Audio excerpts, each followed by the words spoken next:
पटना के बाकरगंज में स्वर्ण व्यवसायी की दुकान से भी 14 करोड़ रुपए के आभूषण लूट का पुलिस ने खुलासा किया है। पुलिस ने 4,32,000 रुपये एवं 9 लाख के स्वर्ण आभूषण के साथ 4 आरोपियों को गिरफ्तार किया है।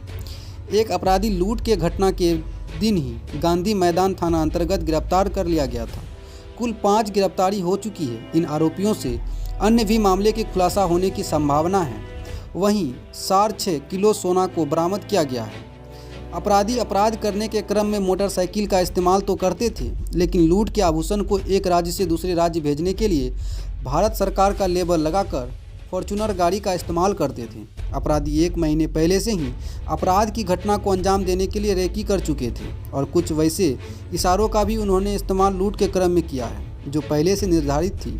पटना में लगातार आभूषण व्यवसायी से लूट की खबर आती रहती है। इस लूट की घटना के बाद आने वाले समय में लूट की घटनाओं में कमी होती है या इजाफा होता है, ये तो पटना पुलिस प्रशासन के लिए एक सवाल बना रहेगा। यही सबसे ज़्यादा संदेहास्पद है। तो इसका हम लोगों ने जब छापामारी किया तो गांजा भी रिकवर हुआ, एक पिस्टल भी रिकवर हुआ और इसने अपने स्वीकारोकृत बयान में बताया है कि क्योंकि इसकी उषा रानी के पास संपत्ति भी थी, तो ये उसको काफ़ी ज़्यादा गांजा सप्लाई करना शुरू कर दिया।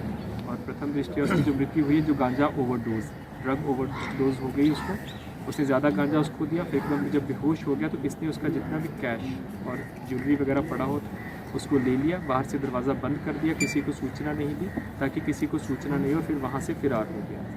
तो इसने अपने स्वीकारोकृत बयान में पूरी की पूरी घटना को कन्फेस कर दिया है। इसमें जो गिरफ्तार अभियुक्त है उसका नाम है नवीन कुमार झा, जो कि घटबरुआरी थाना ज़िला सुपौल का रहने वाला है। वर्तमान में मोहल्ला पत्थर की मस्जिद टिकारी रोड थाना सुल्तानगंज में रहता है। और इसके पास से एक पिस्टल, 2 मैगजीन, 2 गोली बरामद हुआ है और तकरीबन 83 ग्राम स्मैक ये से बरामद हुआ है। जिस मोबाइल से इसका संपर्क था उसके साथ, मृतक के साथ, वो भी रिकवर हो गया। उसके जितना भी चैट्स था उसके साथ निकाल कर वो सब हम लोगों ने उसको डिक्रिप्ट करवा के वो भी हम लोगों ने रिकवर करा दिया। तो ये भी एक ब्लाइंड केस था जिसका सक्सेसफुली एसआईटी के द्वारा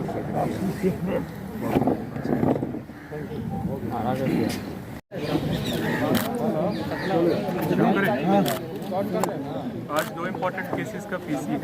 तो अपना बाकरगंज वाला जो एसएस ज्वेलर्स वाला लूट कांड का था, और एक आपको जानकारी होगी आलमगंज में एक हाईलाइट केस हुआ था। एक उषा रानी नाम के जो किन्नर है उनकी हत्या उसका भी हो गया है। तो पहला है जो बाकरगंज की घटना हुई थी, आप लोग सभी अवगत हैं कि पिछले शुक्रवार को तकरीबन 2 बजे 4 हथियारबंद अपराधकर्मी एसएस ज्वेलर्स वहाँ पे घुस के उन लोगों ने लूट किया था गहनों का और कैश का, जिसमें एक अपराधकर्मी साधु यादव जो कि जहानाबाद का रहने वाला है उसी दिन पकड़ा गया था। इस लूट क्रम में टोटल 3 बैग निकले थे जो कि सीसीटीवी फुटेज से स्पष्ट थे। 2 पिट्ठू बैग थे जिसमें आपके सारी ज्वेलरी थी और एक झोला था जिसमें कैश था। पहला पिट्ठू बैग उसी दिन रिकवर हो गया था और उसी दिन ही जो दुकान के मालिक है संजीव जी उनको हैंड ओवर कर दिया गया था। जो दूसरा पिट्ठू बैग था वो कंप्लीट उसका रिकवरी हो गया है, जिसमें तकरीबन 7 केजी के अराउंड ज्वेलरी और सोना था। इसके अतिरिक्त 4,36,000 रुपया कैश में रिकवर हुआ है जो कि झोला में है। कुछ कैश तकरीबन जो ये संख्या अमाउंट बता रहे हैं 2.25 लाख का कि वो इन लोगों ने अपना खर्च कर लिया। इस कांड में टोटल 4 लोग अंदर गए थे, जिसमें चारों की गिरफ्तारी हो गई है। एक की गिरफ्तारी जिसमें आपको बताया है साधु यादव की ऑन द स्पॉट हुई थी। उसके अलावा उसके टोटल 3 और एसोसिएट्स हैं, जिसमें एक का नाम है आकाश ओझा उर्फ सन्नी कुमार जो कि सिरपतपुर पटना इसका रहने वाला है। एक अपराधकर्मी का नाम सोनू कुमार पेशर सुरेंद्र प्रसाद जो कि जगतपुरा का रहने वाला है। एक अपराधकर्मी राजू केवट उर्फ सोनू जो कि मल्हाचक कुटिया जहानाबाद नगर थाना का रहने वाला है। इस पूरे अपराध का जो षड्यंत्र था, जो एसएस ज्वेलर्स के मालिक हैं संजीव जी, उनके यहाँ पे उनके एक परिचित थे जो कि उनके यहाँ से आके सोना लेते थे। वो होलसेलर का काम करते हैं। जहानाबाद में राजलक्ष्मी ज्वेलर्स करके उनकी छोटी सी सुनार शॉप है, मेन रोड जहानाबाद पे। राजेंद्र प्रसाद उनका नाम है और रंजीत प्रसाद का जो बेटा है नितेश कुमार, तो अपने पिता के साथ इस यहाँ पे आता था बाकरगंज में एसएस ज्वेलर्स के पास आता था और यहीं से वो लोग अपना होलसेल वाला जितना भी उनको ऑर्नामेंट्स था और सोना लेके जाता था। क्योंकि ये जहानाबाद का रहने वाला था तो स्मैक पीने के क्रम में और गांजा पीने के क्रम में जो जहानाबाद के बाकी 2 अपराध करते थे राजेश राम और राजू केवट करके, उनके साथ ये पहले से परिचित था। एक साथ ही लोग स्मैक और गांजा पीते थे। उसी क्रम में उन्होंने इसको बोला कि तुम सुनार हो, हम लोगों को कोई अच्छा काम दो।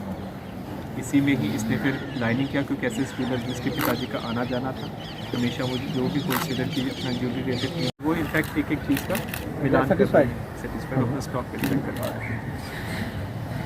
और जो उनका पूर्व में पिट्ठू बैग रिकवर हुआ है, उसका भी मिलान करवा रहे हैं। सुबह से यही प्रक्रिया। 2 पिट्ठू बैग थे, एक पिट्ठू बैग तो उसी दिन मिल गया था, एक पिट्ठू बैग वो जिसमें पूरा जेवरात थे, और एक झोला जिसमें कैश। झोला भी वो लोग लेके गए? हाँ, झोला भी लेकर गए। 2 पिट्ठू, 4 अपराध कर्मी थे। एक जब घटना कर दिया तो बिना कुछ लिए नीचे आया था देखने के लिए कि बाहर भीड़ तो नहीं है या फिर कोई पुलिस वाला तो नहीं। बाकी जो 3 थे, एक का पिट्ठू बैग था, दूसरे का भी पिट्ठू बैग था, और तीसरे के पास झोला था। दोनों पिट्ठू बैग भी रिकवर हो गया और झोला भी रिकवर। एक और अब तुम घटना से अवगत होंगे। 20 दिसंबर 2021 की आलमगंज थाना क्षेत्र की मछुआ टोली की घटना है। उषा रानी नाम के एक 3rd जेंडर के व्यक्ति थे, जिनकी डेड बॉडी मिली थी एक बंद कमरे में, बंद घर में मिली थी।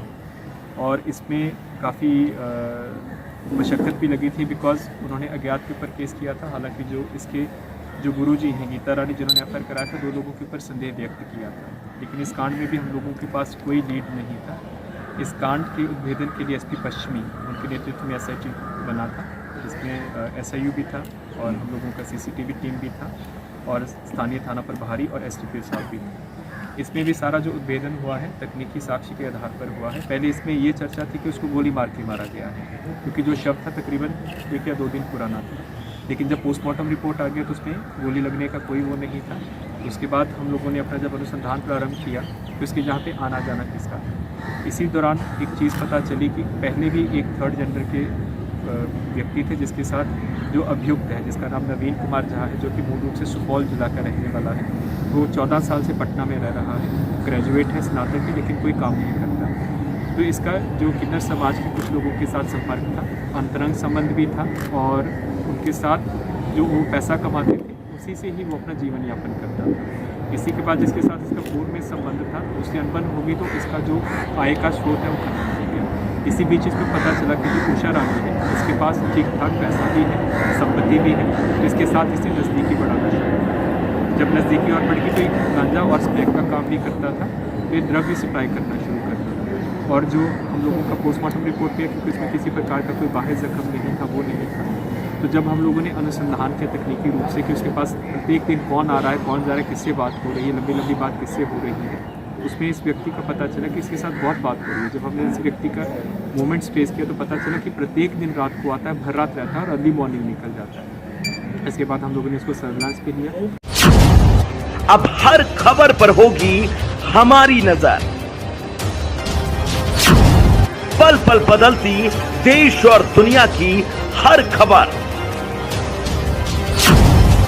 पाइए सीधा अपने मोबाइल पर। ऐसी ही खबरों के लिए करें से 24 लाइव को सब्सक्राइब, साथ ही साथ दिए गए बेल आइकन को भी दबाएं